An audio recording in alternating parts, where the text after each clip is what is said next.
Endometriosis అన్న కండిషన్తో బాధపడే ladies ఏదో వేరే రీజన్కి వాళ్ళు ఐవీఎఫ్ ట్రీట్మెంట్ లేదా టెస్ట్ ట్యూబ్ బేబీ పద్ధతికి వెళ్తున్నారు అంటే ఈ పద్ధతికి వెళ్లే ముందు సర్జరీ అవసరమా దాని గురించి మాట్లాడతాను. ముందుగా ఈ ఎండోమెట్రియోసిస్ అంటే ఏంటంటే గర్భసంచి లోపల ఉండాల్సిన పొర, దాన్ని ఎండోమెట్రియం అంటామండి. ఆ పొర ఏమవుతుంది, ప్రతి మంత్ పెరిగి పీరియడ్లో బయటకు వచ్చేస్తూ ఉంటుంది.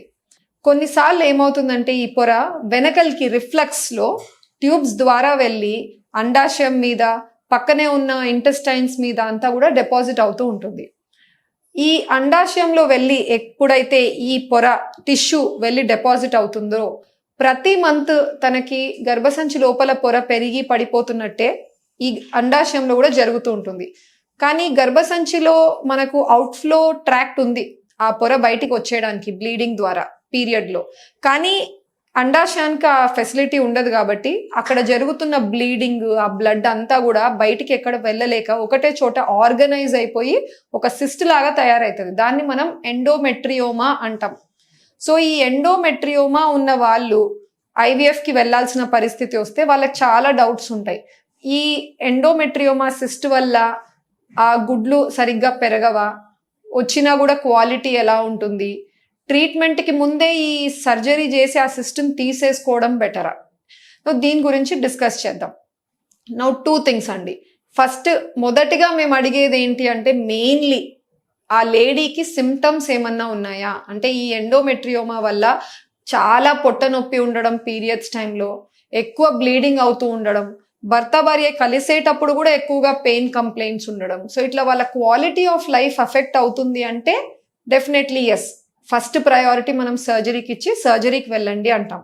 లేదు మేనేజబుల్ కంప్లైంట్సే, ప్రాబ్లం ఏం ఎక్కువగా లేదు అంటే మాత్రము ఆ సిస్ట్ సైజ్ బట్టి డెసిషన్ తీసుకుంటాం.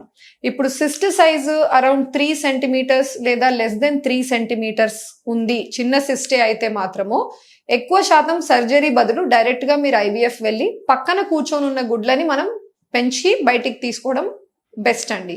ఎందుకంటే మీరు సర్జరీకి వెళ్ళినప్పుడు సిస్ట్ తీయాల్సిన పరిస్థితిలో సిస్ట్ గోడతో సహా తీసేస్తాము, బ్లీడింగ్ అవుతుంది అంటే లేజర్ కూడా పెడతాము. అందుకని పక్కన కూర్చొని ఉన్న మీ గుడ్ల సంఖ్య రిజర్వ్ కూడా ఎఫెక్ట్ అవుతుంది అనమాట. అందుకనే జంప్ చేసేసి ఇమీడియట్గా surgery is not the solution అన్ని కేసెస్కి. చాలా అడ్వాంటేజెస్ ఏంటి, డిసడ్వాంటేజెస్ ఏంటి, మీ బాడీలో ఆ సిస్ట్ సైజ్ ఎలా ఉంది, 2 వైపులా ఉందా లేదా, మీ ఏజ్ ఏంటి, మీ గుడ్ల సంఖ్య ఎలా ఉంది, బాగుందా తగ్గిపోతా ఉందా, ఇవన్నీ మీ సిమ్టమ్స్ ఎలా ఉన్నాయి, ఇట్లా ఎన్నో ఫ్యాక్టర్స్ని కన్సిడరేషన్ తీసుకొని పర్సనలైజ్డ్గా ట్రీట్మెంట్ చేయాలి. అంటే నేను full fledged yes or no surgery చెయ్యాలి లేదా చెయ్యకూడదు అన్న ఆన్సర్ నేను ఇవ్వలేను ఈ క్వశ్చన్కి.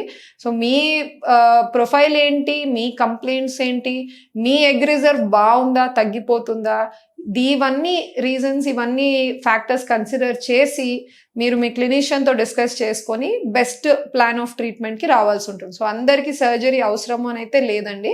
సో ఎండోమెట్రియోమా లాంటి కండిషన్తో ఎవరైతే బాధపడుతున్నారో, ఐవీఎఫ్కి వెళ్ళాలనుకుంటున్నారో కరెక్ట్ గైడెన్స్ ద్వారా కరెక్ట్ మోడ్ ఆఫ్ ట్రీట్మెంట్ని ఎంచుకోవాల్సి ఉంటుంది. Thank you.